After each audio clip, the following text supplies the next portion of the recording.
E aí, galera, tudo bem? Espero que vocês estejam conseguindo se recuperar desse problema que está passando o mundo inteiro, né? Espero que vocês consigam ficar reclusos dentro da casa de vocês sem maiores problemas. Um dos problemas é ocupar a cabeça, né? E é para isso que a gente está aqui. A gente vai levar muito conteúdo para vocês. Eu e os demais professores já estamos preparando bastante coisa para que vocês não fiquem desamparados pela escola. A escola está sempre ao lado de vocês, tenham certeza disso. O que nós queremos é sempre o melhor. Então, segue o jogo. A gente vai falar sobre a África, como vocês podem ver aí dentro do vídeo. A gente vai falar sobre os aspectos físicos da África: clima, vegetação, fauna, relevo e hidrografia também. Ok? Primeiro de tudo, a gente tem que falar um pouquinho sobre o continente africano, que é a respeito da localização dele, tá? Eu vou avançar no mapa aqui. A gente percebe que a África ela é cortada pelas principais linhas de latitude, a linha do Equador, o Trópico de Câncer aqui ao norte e o Trópico de Capricórnio no sul. Além disso, o continente africano é cortado também pelo meridiano de Greenwich. Isso faz com que a África seja o único continente que esteja nos 4 hemisférios. Está no hemisfério norte, no hemisfério sul, no hemisfério leste ou oriente e no oeste ou ocidente. Além disso, a gente precisa falar sobre os limites do continente africano, né? A África não está conectada por território com a Europa, porque entre os dois continentes a gente tem o Mar Mediterrâneo. No Nordeste a gente tem o Mar Vermelho, a leste o Oceano Índico e no oeste nós temos o Oceano Atlântico. Outra coisinha que é legal, né? A África faz fronteira apenas com a Ásia territorialmente. Outra coisa bacana, a África é um continente que a gente fala que ele é equidistante, né? As distâncias de norte a sul e de leste a oeste no continente africano elas são muito próximas. Né? De norte a sul, do extremo norte até o extremo sul, a África tem 8.000 quilômetros de extensão e de leste a oeste são 7.500 quilômetros de extensão. Ok? A África ela é dividida em 54 unidades políticas ou países. E depois eu vou pedir uma tarefa de casa para vocês no final do vídeo. Não fecha ele não.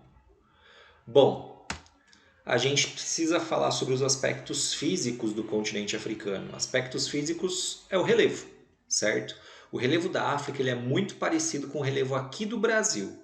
Né? O relevo no Brasil ele é predominantemente formado por planaltos. Então, na África, a gente também tem relevos predominantemente formados por planaltos, que são as superfícies geológicas, né? São as rochas mais antigas do planeta Terra. Ok? Lembrando, os planaltos são rochas muito antigas, muito desgastadas. Eles sofrem o processo de intemperismo, um processo de rebaixamento do relevo. A ação da água, né, da chuva, dos rios, dos mares, enfim. A ação do vento, do calor, do frio. Tudo isso faz com que o relevo vá se desgastando e ele fique rebaixando, né, soltando sedimentos que vão ser depositados nas áreas mais baixas do relevo, que são as áreas das planícies. Então, as planícies são as áreas mais baixas do relevo que recebem sedimentos das áreas mais altas. E para finalizar, a gente tem a formação das montanhas, as grandes cadeias montanhosas, que também são encontradas na África, certo? A gente tem montanhas antigas, que são montanhas desgastadas, os maciços, e a gente também tem montanhas recentes. E é justamente sobre isso que a gente vai falar agora, onde estão a localização, onde estão localizadas essas montanhas. Percebam neste mapa aqui que a gente tem diferentes cores, né? Esse verdinho claro são as áreas relativamente mais baixas, mas não são planícies, porque as planícies elas estão nas margens dos principais rios, Rio Congo, Rio Níger, Zambeze e Rio Nilo, e também no litoral. Essas áreas mais escuras, que a gente inclusive consegue enxergar a ranhura delas, são as áreas montanhosas dentro do continente africano. As principais áreas montanhosas estão aqui, ó, no chifre da África, no maciço da África Centro-Oriental. Já vamos falar sobre eles, porque vamos começar por aqui, ó, no nordeste da África. A gente tem a cadeia de montanhas chamada cadeia do Atlas. Ela está numa porção dos territórios onde estão Marrocos, Tunísia, Argélia, ela voltada para o mar Mediterrâneo e possuem relevos acima dos 4.000 metros. Estão em fase de soerguimento, porque ali se formou a partir de intensa atividade geológica, encontro de placas tectônicas, movimentação no sentido horizontal. Aqui temos algumas imagens, né? A gente enxerga a cadeia ao fundo, no meio do deserto, afinal está na região do deserto do Saara. Estes pontinhos brancos que a gente enxerga na imagem de satélite e na foto é a presença de neve. Muito bem, acertou, neve. E não é porque é deserto que não tem umidade, tem baixíssima umidade. E no topo das montanhas, como a temperatura é muito baixa, essa neve ela acaba a água, né, a umidade acaba se solidificando, trazendo a formação de neve para a regiãozinha. Muito louco, né? Na sequência, depois da cadeia do Atlas, a gente tem a regiãozinha que ela também é chamada como Chifre da África, ou Maciço da África Centro-Oriental. Ela tem origem vulcânica. Depois a gente vai fazer um exercício, vocês vão fazer um exercício que vai ficar mais claro, a gente vai entender um pouquinho melhor quando for falar da hidrografia, tá? Mas basicamente essa regiãozinha ela está se separando do continente africano. E nessa separação a gente vai ter o preenchimento do espaço ali que abriu por magma. E nesse processo a gente tem grande atividade vulcânica que acabou fazendo... que acabou fazendo não, né? O que acabou construindo no relevo enormes montanhas. A principal montanha é o Monte Kilimanjaro, que é o ponto mais alto da África, que tem 5.895 metros, e tem também o Monte Quênia. Aqui é o Monte Kilimanjaro, tá? E aqui é o Monte Quênia. Essas duas imagens de baixo são o Monte Quênia. Olha que legal, o Kilimanjaro também apresenta neve. Mesmo cravado próximo à linha do Equador, eu tenho a presença de neves. Fator altitude. Quanto mais alto, menor é a temperatura local. E nessa imagem de satélite a gente pode perceber que são cones vulcânicos, né, o relevo. Então isso mostra que essa região ela se formou a partir de origem vulcânica. Ok? Saindo da regiãozinha do chifre da África, do maciço da África Centro-Oriental, a gente vai para o maciço da África Centro-Ocidental. Do outro lado da África, no Oceano Atlântico. Vai de Guiné-Bissau até Camarões e é voltada para o Oceano Atlântico. No Monte Camarões a gente tem essa cor escura, porque também é de origem vulcânica, né? São solos vulcânicos. E essa parte branca aqui, ó, o que vocês acham que é? Quem falou neve errou. Isso daí são nuvens. Percebam aqui nessa imagem de cima que a gente tem o oceano aqui, né? Com bastante umidade e os ventos sopram nessa direção aqui. Aí eu tenho uma barreira orográfica, eu tenho uma área mais elevada, uma área montanhosa, que dificulta a passagem das massas de ar, então acaba contornando toda essa região. Legal, né? E isso faz com que essa área aqui seja mais úmida do que essa partezinha daqui de trás. Ok? Na sequência, a gente tem lá no extremo sul da África, no paísinho chamado África do Sul, os montes Drakensberg, ou simplesmente Cadeia do Cabo, muito mais fácil, né? Esse relevo aí ele tem mais de 3.000 metros. Percebam nessa imagem de satélite aqui que está muito legal. A gente tem um importante dobramento aqui, né? O relevo todo enrugado. Então a gente percebe que essas formações aqui, ó, elas também são de extrema importância para entender o relevo da África. Saindo do relevo e vindo para a hidrografia, a gente tem que entender que o continente africano ele apresenta grande quantidade de rios perenes próximos à linha do Equador, certo? Perene é aquele rio que não perde as suas águas em nenhum momento, tá? Porque esses rios estão perto da linha do Equador, na linha do Equador a gente tem ambientes muito úmidos, então esses rios são abastecidos pelas chuvas e pelo derretimento do gelo próximo à linha do Equador, tá? O derretimento de gelo nas montanhas. Só que no deserto do Saara, né, no extremo norte do continente, a gente tem rios temporários ou intermitentes. Rio temporário é aquele que vai aparecer de vez em quando, né, nas raras chuvas ou no derretimento do gelo nas áreas montanhosas, como igual a gente viu na outra imagem, né, da cadeia do Atlas. Os principais rios são o Rio Nilo, que é o maior rio do continente africano, é o maior do mundo em extensão, atravessa 2.500 quilômetros do deserto do Saara e ele não seca. Por que será que o rio Nilo não seca, mesmo atravessando 2.500 quilômetros de deserto? Porque ele tem suas nascentes em área de clima equatorial. Se eu tenho nascente em ambiente equatorial, eu tenho abundância de chuva. Então, o que vai acabar acontecendo é que é justamente este fatorzinho dele nascer numa área muito úmida faz com que ele tenha força para atravessar todo o deserto. Agora, um segredo para vocês. Por que eu gosto tanto de Burundi? Porque é o local de uma das nascentes do Rio Nilo e eu gostaria muito de conhecer por causa disso. Qual que é a importância do Rio Nilo? Qual que é a importância do Rio Nilo?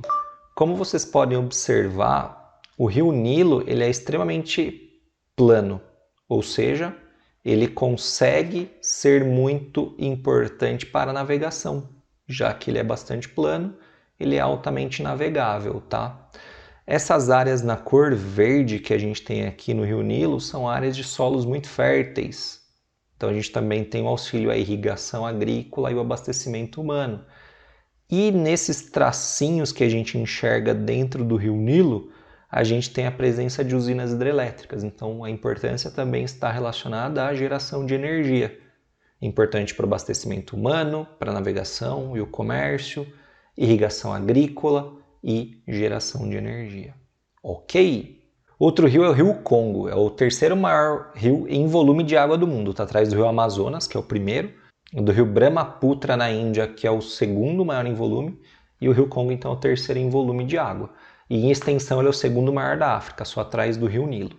Como esse rio tem um grande volume de água, ele tem muito potencial hidrelétrico, ou seja, ele pode gerar muita energia. Percebam, ele pode gerar muita energia. Ele não gera energia porque eu tenho poucas usinas hidrelétricas instaladas na região.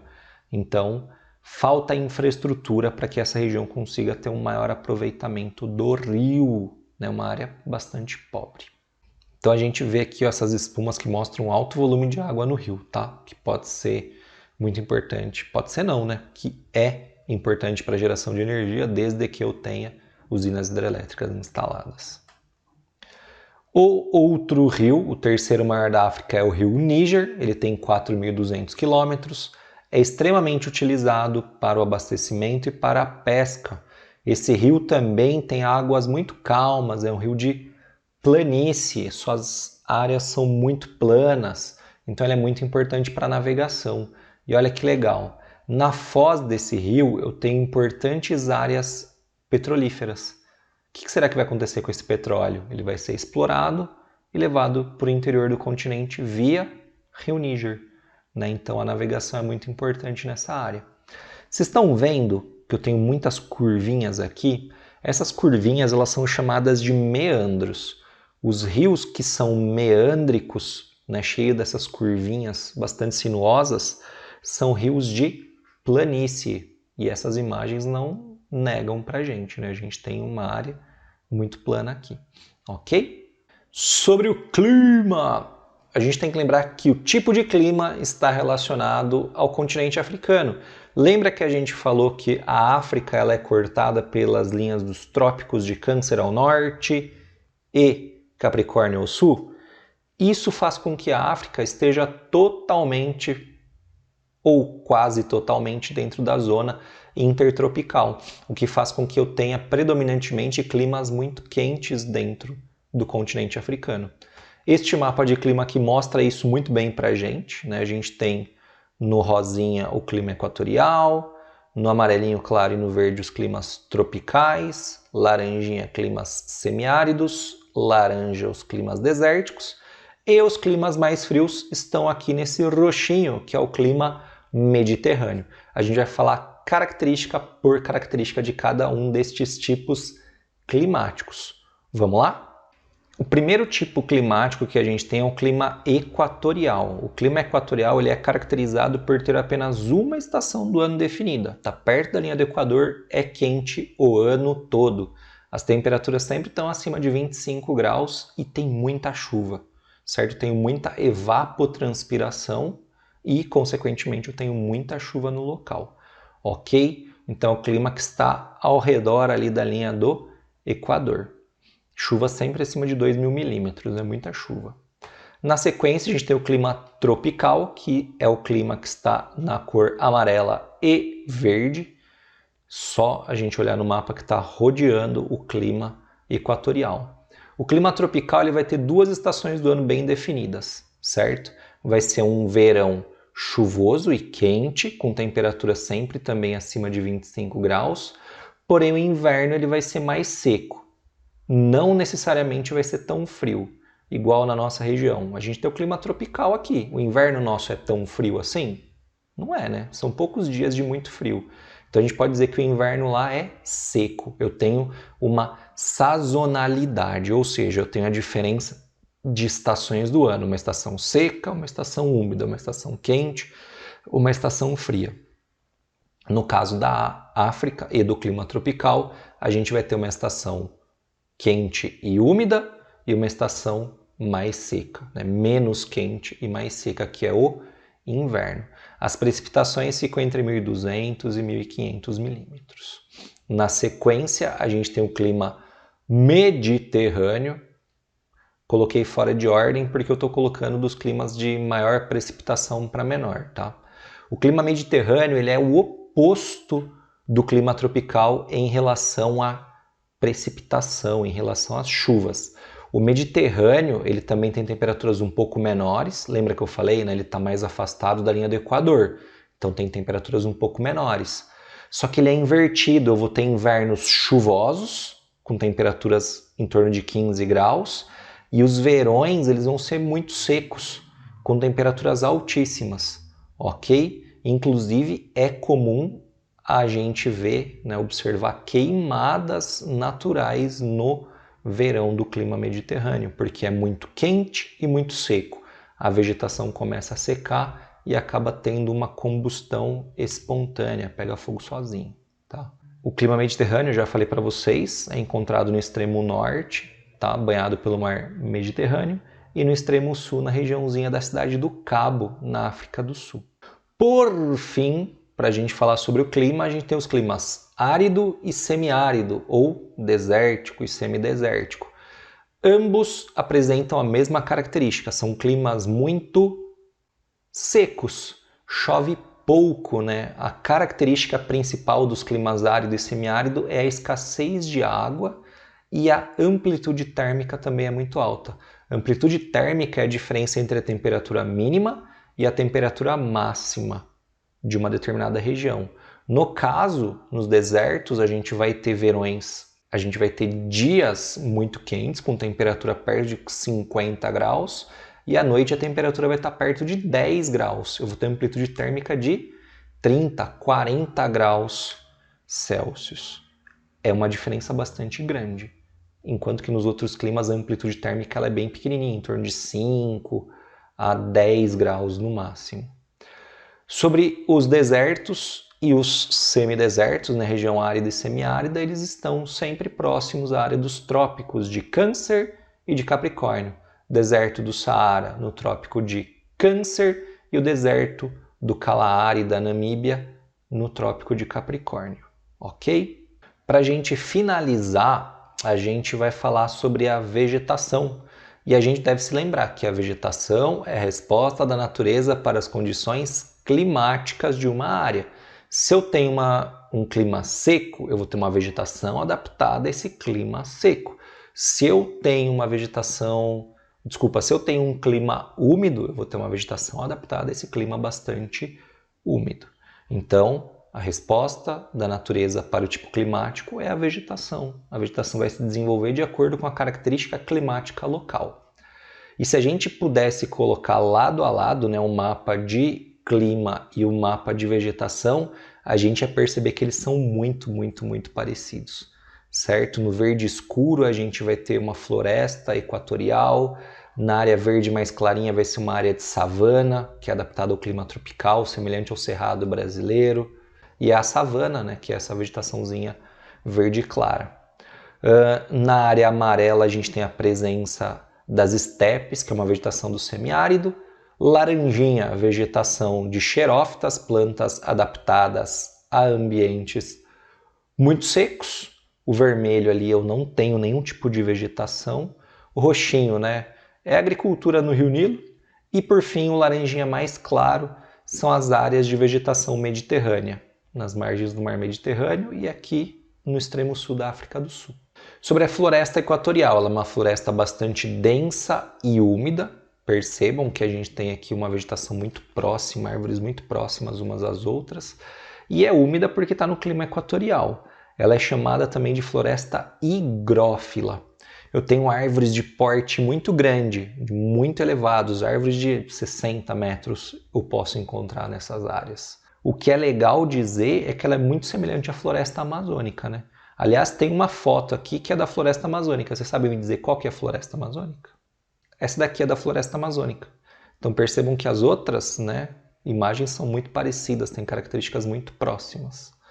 A gente tem os animaizinhos que vivem nessa região, nas florestas tropicais e equatoriais, né, principalmente os primatas. Certo? Aqui em Madagascar, os lêmures, os chimpanzés e também os gorilas. Enfim, então nas florestas mais densas a gente tem uma grande biodiversidade. Existem elefantes que vivem dentro das florestas, é uma área de grande biodiversidade. Saindo do clima equatorial e indo para o clima tropical, nós temos a presença das savanas. Ela é uma área de transição da floresta equatorial, área muito úmida, para as regiões semiáridas, certo? Como eu não tenho tanta umidade, porque eu tenho um clima tropical, a vegetação ela tem uma estratificação, ela tem um tamanho mais baixo. Eu vou ter árvores de pequeno porte, arbustos, também vou ter essa vegetação com troncos bastante grossos, casca grossa, galhos retorcidos, troncos retorcidos e de casca bastante grossa para manter a umidade no período do inverno, que no clima tropical o inverno ele é seco. Aqui a gente tem a imagem da savana, né? A presença de arbustos, certo? Esses arbustos mostram que eu tenho então a presença de savana. Eu tenho um predomínio de gramíneas, mas eu também tenho muitos arbustos, como pode ser observado nesta imagem. E aqui a gente tem alguns animaizinhos, né, para identificar a fauna africana, certo? Zebras, elefantes, rinocerontes, girafas, leões, enfim. A gente tem uma grande biodiversidade também na savana, ok? Então percebam que a gente sai um pouquinho de espécies mais de primatas e vai para espécies de quadrúpedes. Saindo das savanas, a gente vai para a vegetação de clima semiárido. Ela é a estepe. A estepe ela é muito parecida com a savana, porém ela é uma vegetação adaptada mais à seca. A vegetação da savana ela também vai ter arbustos e tufos de grama espalhados pela paisagem. Elas vão ser a transiçãozinha, né, da savana tropical para o deserto, que são as xerófitas. Aqui a gente percebe que a vegetação está com uma cor mais amarelada, então a gente tem uma estepe. Por que amarelada? É uma vegetação seca, né? Então tem pouca umidade, então clima semiárido. E a gente pode enxergar tufos de gramas também, que vai ficar acho que mais claro numa outra imagem que eu vou mostrar no final. Espécies de animais estão aqui, né? O furão, avestruz e o gnu. Vegetação mediterrânea. Acorda aí, rapaz, tá dormindo? Sei que é ruim acordar cedo, mas estamos na labuta, vamos lá. Vegetação mediterrânea. A vegetação mediterrânea ela é encontrada com clima mediterrâneo, as margens do mar, muito bem, mediterrâneo, ok? Presença de árvores baixas, que são os maquis, e eu também tenho os garrigues, que são vegetações mais de herbáceas, como a gente pode observar aqui. Então a gente tem alguns arbustos de pequeno porte, espécies aromáticas, herbáceas e uma vegetação bem rasteira. Aqui nesta imagem no canto inferior direito é uma oliveira, que é talvez a principal árvore, o principal arbusto que a gente tem no clima mediterrâneo. Animaizinhos do Mediterrâneo, né, o gambá e o coelho. E por fim a vegetação desértica, que a gente vai encontrar aqui na África em dois locais, no extremo norte, o deserto do Saara, e no sudoeste, o deserto do Kalahari e da Namíbia. A diferença entre eles é que o deserto do Saara ele é um deserto arenoso, como vocês podem observar aqui, e o deserto do Kalahari ele é um deserto mais rochoso, né? Ele é mais concreto. E essa daqui é a imagem sensacional do clima semiárido, tufos de gramas e arbustos bem espalhados, certo? Voltando, no Saara a gente encontra os tais dos oásis. Os oásis são ambientes de muita umidade dentro dos desertos. O oásis é como se fosse um lago, né? Na verdade é um afloramento de água, né? No interior do solo dos desertos eu tenho a presença de muita umidade. Essa umidade ela vai gerar muita pressão no interior da terra e vai acabar saindo, e vai acabar aflorando. Só que eu estou num deserto, né? Eu não tenho água suficiente para formar um rio. Então acaba formando um espelho da água, né? Um lago, vamos dizer assim, e que muitas pessoas acabam aproveitando disso. A pecuária nômade tira proveito da formação dos oásis, cidades muito antigas já se formaram ao redor dos oásis também, ok? A vegetação que a gente tem, tanto no Saara quanto no Kalahari, é a vegetação de xerófitas, que são basicamente espécies de cactos, que são adaptados a ambiente de muita seca. E em áreas próximas aos oásis eu tenho as tâmaras, né, que são espécies de palmáceas. Imagenzinha dos animais, principalmente o camelinho e a cabra, além de alguns animais peçonhentos, como cobras, escorpiões e este cara aqui, que é o timão, é o suricate ou suricato. Certo? Pessoal, a partir de agora vocês conseguem sim fazer as atividades do capítulo número 2, que é do aspecto físico, ou melhor, dos aspectos físicos da África. Terminando de assistir essa videoaula, já corre fazer os exercícios, porque na semana que vem eu vou levar a correção para vocês via plural, maestro, e vocês vão, assim como eu, assistir uma nova videoaula. Ok? Muito obrigado